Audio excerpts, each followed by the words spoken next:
The amount of violence in the media has grown over the years.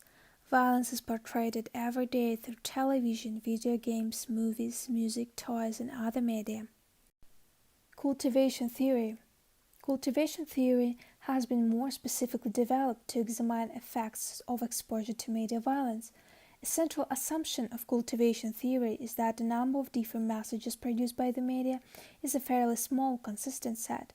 For example, prime-time dramas display over 10 times as much crime as actually occurs in the real world. Police officers, lawyers, and judges are overrepresented as occupations on television, while engineers or scientists are rarely shown.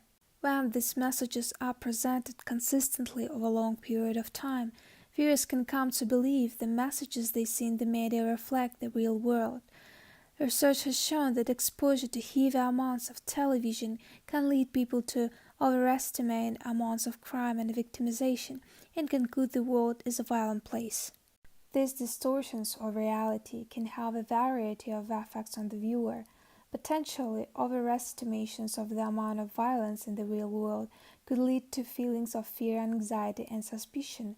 Combined with inaccurate estimations of violence in society, these feelings of fear and anxiety can have numerous effects on the individual's other beliefs and behaviors. It is reasonable to speculate that people who are overestimating the amount of crime in the world are more likely to behave in a more defensive manner, such as purchasing extra logs of firearms for protection, restricting travel to certain areas they believe are high-crime areas, or being more suspicious of strangers. Gebner, Gross, Morgan, and Signorelli surveyed television viewers in suburban neighborhoods concerning their media usage and perceptions of danger in their neighborhood. Results showed that among both low and high-income groups, people who consistently view a larger amount of television consider their own neighborhoods to be more dangerous than people who view smaller amounts of media. Another study by Gebner and his associates has shown that heavy television viewers have stronger beliefs than light viewers that more money needs to be spent on fighting crime. But we understand that the audience is more attracted to the violence in the media.